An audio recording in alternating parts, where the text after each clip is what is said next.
Shenmue 3 passe sur PayPal.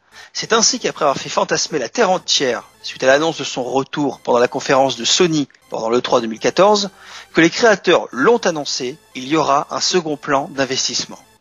Et oui, finalement, on s'aperçoit que les 6,5 millions d'euros récoltés sur Kickstarter ne seraient pas suffisants pour réaliser la suite de Shenmue. De plus, ce nouveau plan de financement nous invite à nous interroger sur d'autres sujets. Et oui, en effet, pourquoi un second plan d'investissement ?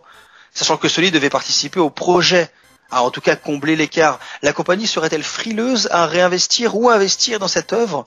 Laisserait-elle ça comme tâche aux fans hardcore ? Et oui, également, pourquoi la version PC a été omise de la récompense des dons ? Est-ce qu'il faudrait y voir une volonté de la part de Sony d'en faire une exclusivité temporaire ? En tout cas, la communication de la part de ISSNet est très claire là-dessus, ce n'est qu'un contretemps administratif. Ça y est, elle est enfin là, on est tous ravis en tant que fans de sport, c'est bien sûr la Coupe du Monde de rugby en Angleterre, l'occasion pour les grandes équipes mondiales de se rencontrer dans un tournoi hautement disputé. Oui, si les rencontres de football sont plus enclins à nous fournir ce genre d'exploit d'habitude, ceci est beaucoup plus rare en rugby, tant un cercle fermé domine le championnat mondial. Et oui, tout à fait, c'est d'ailleurs pour ça que la performance des Japonais est remarquable, ils ont quand même battu les doubles champions du monde sud-africains. Et oui, et en remportant leur match contre les Springboks, sur le score de 34-32, ils réalisent l'un des plus beaux exploits de la Coupe du Monde de rugby et sans doute l'un des plus beaux dénouements pour un outsider dans toute l'histoire du sport mondial. Les Emmy Awards 2015, soit les Oscars des séries, récompensent chaque année les meilleures œuvres, acteurs et réalisateurs du milieu. Et puisque l'ogre Breaking Bad n'est plus en compétition, cette année fut la revanche de Game of Thrones, qui fut récompensé comme meilleure série dramatique. Enfin!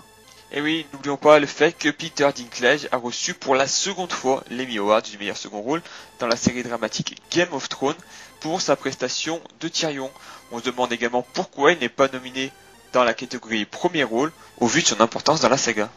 Mais l'événement de la soirée, ce fut surtout la fin de la malédiction pour Jon Hamm, alias Don Draper dans la série Mad Men, qui après 8 nominations d'affilée reçoit enfin l'Emmy Award du meilleur acteur dans une série dramatique pour sa dernière tentative. Le running gag Jon Hamm prend une fin heureuse.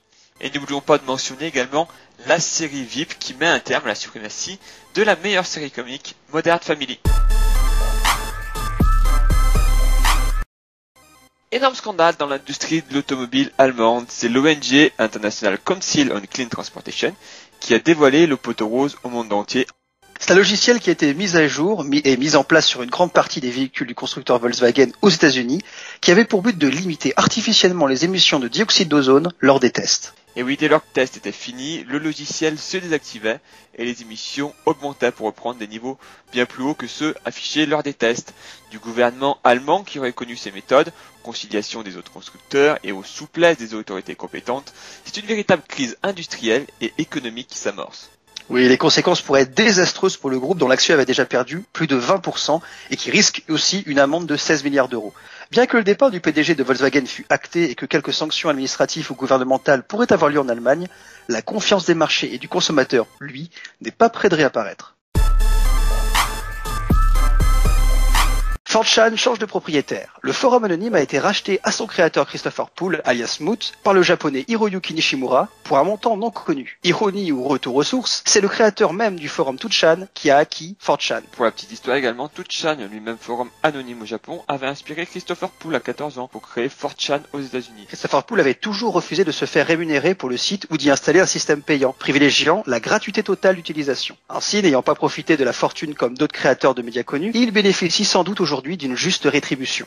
4chan, média autant décrié qu'adoré et ayant l'une des plus grandes influences sur la culture web, va passer la barre des 2 milliards d'adhérents. Il sera intéressant de connaître sa nouvelle politique éditoriale suite à une probable fusion 2chan-4chan, sur le regroupement d'une communauté asiatique et anglo-saxonne.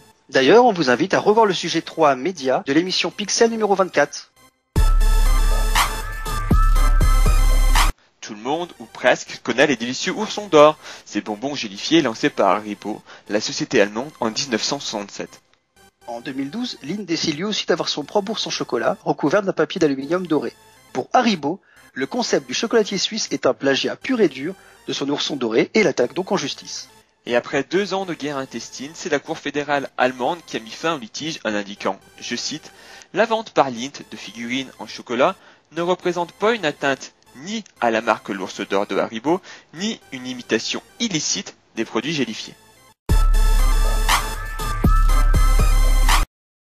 La Haute Cour de justice d'Angleterre se penche sur une question très sérieuse, le bridge est-il un sport ? L'English Bridge Union a obtenu un recours en justice.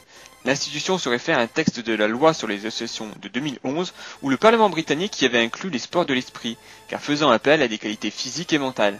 De plus, le Comité international olympique a officiellement reconnu la Fédération mondiale de bridge en 1999 comme représentant d'une activité sportive spécifique, réelle et durable. Des contrôles antidopage existent notamment pour ces compétitions. Comme quoi on parle souvent d'e-sport, mais vous ne vous étiez jamais imaginé que nombre de nos grands-parents étaient de vrais athlètes qui s'ignoraient.